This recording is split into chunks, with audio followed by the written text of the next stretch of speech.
Hey guys, hope you're all doing well. I have to try out some equipment they bought at work, and I thought instead of just filming something that I'm going to delete, I would do a how-to video on something that I've been getting a lot of questions about. So, people keep asking, how do you save a pheasant pelt for fly tying or arts and crafts? And to be honest, I didn't really know the answer to that. I usually pluck birds, skin birds, and just keep a few tail feathers. So this was new to me. I've tried it a few different ways over the past couple weeks, and I think I've got it down to a pretty straightforward way to save the pelt if you want to use it to tie some flies, or maybe make a pheasant wreath or dry a pheasant out for your wall, whatever you're thinking. We can save these feathers to do that and use all of the bird. So I've got a few pheasants in my freezer, that the pelts, for a friend of mine that's going to use them for fly tying and hopefully catch some trout. And then I'd like to save a couple for myself as well. So I've got a nice bird that the dogs and I shot today, and they're all worn out, so they'll be nice and quiet while we film this video, and we'll take a look at how you skin a pheasant. All right, we've got a nice pretty bird here, lots of color on him. It's kind of hard to see in this light, but you can see how beautiful these birds are. I've plucked a few tail feathers that I wanted to save separately. But this is how we'll get started here. So all you're really going to need is a pair of game shears. And what I'm going to do is reach down under the feathers right on his breast and take those scissors and make a little snip right through the skin. So I'll be able to stick my finger up underneath the skin along his breast and pull that skin away all along the breastbone. And then what I'm going to do is take my thumb underneath the scissors. Don't cut yourself. I'm going to take my thumb underneath the scissors, and then I'm just going to pull my scissors and cut that skin right along the breastbone all the way up to the neck. And you can see there's our meat there that we'll save. What you want to be careful of as you get toward the neck here is if their crop is full, which I'm guessing this guy's is, you can actually cut into it, and it makes a little more of a mess if you do that. So be careful as you pull up that you don't cut into that crop. So you're just going to continue on up, pulling the skin away from the bird. And you can probably see all these feathers flying around. It's ideal to do this outside, but it's pretty cold. And if you want to, instead of snipping, you can actually pull the bottom of the scissors against that skin and slice it from underneath, and you'll have less feathers flying around your kitchen that way. But what we're going to do is follow that all the way up to his chin, right underneath his beak. And you can tear it if you want, but you want a pretty straight run up there to the top of the bird. All right, we're almost there.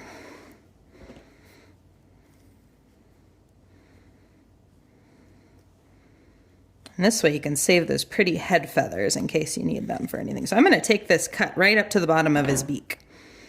And what I'll do is I'll peel back the meat from his skin. You might have to kind of poke your fingers through there, but I'm actually pulling that apart away from his neck on both sides. And when we get down to the breast, what I'm going to do here is the same thing. Just pull that skin back away from the bird all the way around. And this is a nice fat bird. His crop is not as full as I thought it would be, so that's good. That means it's a little harder for me to cut into it, but he's a fat bird. He's a nice healthy bird. Hasn't struggled too much this year. And so what I'm doing is I'm pulling that skin back all the way away from the breast. And then when I get down to the legs, I'm going to reach my finger underneath the skin, down into the leg cavity and just tear that skin right over the top of the leg. And depending on the age of the bird, you might need to cut it, but this one's coming pretty easily, so I'm just going to pull it away. And the feathers stay attached to the skin as you pull it back. And we're going to take a snip here at the bottom to release that. But once you've got the skin pulled away from the leg, it really starts to peel back across the body. You'll see we've really opened up that bird. I've gone just about as far as I can because his wing is attached right here.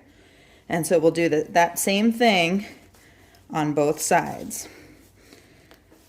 So again, I'm reaching my finger up into the leg cavity, kind of between the skin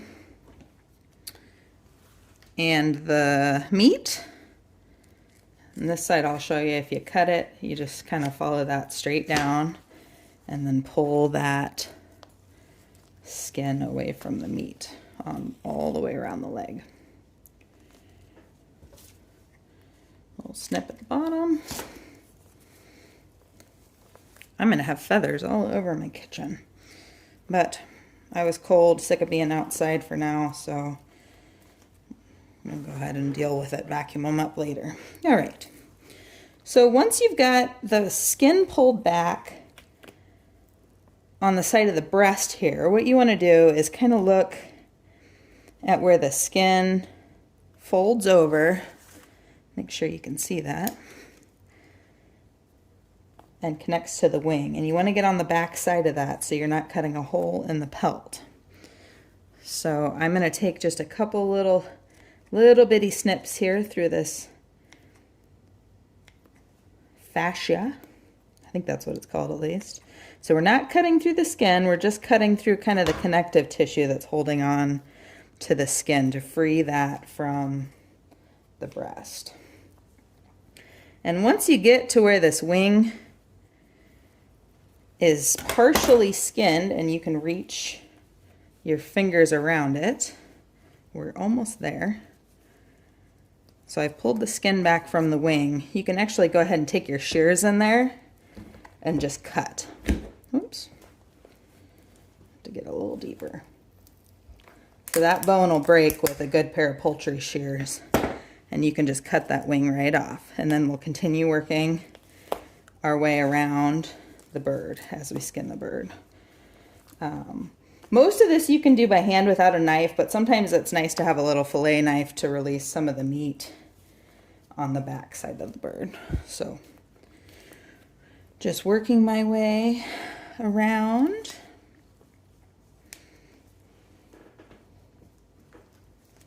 We've got the neck mostly free up top, so I'm going to go ahead and pull that down. And then we're going to do the same thing with the wing on the other side. So we're going to need to make just a couple little bitty snips here to kind of loosen that up. If you have a really shot up bird, this is going to be a little more difficult, especially if they're winged, to pull this away without making a hole in the skin. But if you do, it's not the end of the world if you end up cutting a hole through there. So it is hard to preserve the wings if you do it this way. So you'll need to do a pretty good job drying them out with borax so that you don't get rotten meat as you dry your pheasant. So I've cut that other wing and I'll show you what we've got so far. The bird is skinned up to his head, and then I'm just going to go ahead and pull that skin back all the way down to his tail. Now the tail is kind of a neat part of the bird, so you want to save that if you can. There's a little piece of meat here that kind of flexes that tail, and so if you skin this all the way up to where that's all that's attached, we're actually going to cut that whole piece off so that it holds the tail feathers together. So one big snip there, you'll actually cut through the very end of his backbone. And that's another place that you'll need to put a lot of borax when you go to dry this out. All right, so we've got a bird for the pan. I'm gonna go ahead and rinse him off in a minute, and we'll cook him up for supper. And then this is the last part of trying to save all of these pretty feathers. So you can see there's a lot of color on this bird's head. You can probably see it better if I turn the lights on, but what we want to do is try to keep as many of those feathers on this pelt as possible. So I'm actually going to pull the skin off of his skull as I go around. And sometimes if they have a really big head, this can be kind of hard. And you might need to make a couple little cuts, especially around the eyes. Make sure it's coming off in one piece. And this is the most likely place you are to rip it. And that's not the end of the world if you get a couple tears.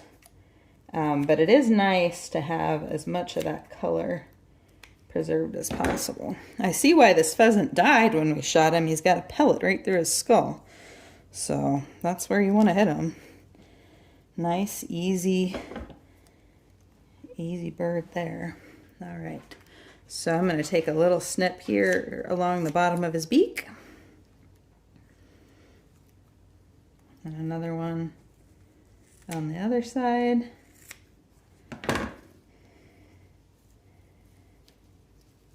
And then I'm just going to pull and we'll see how much we get. All right. Well, we didn't get all of it that time, but you can see we still got quite a few of the green feathers on either side. All right.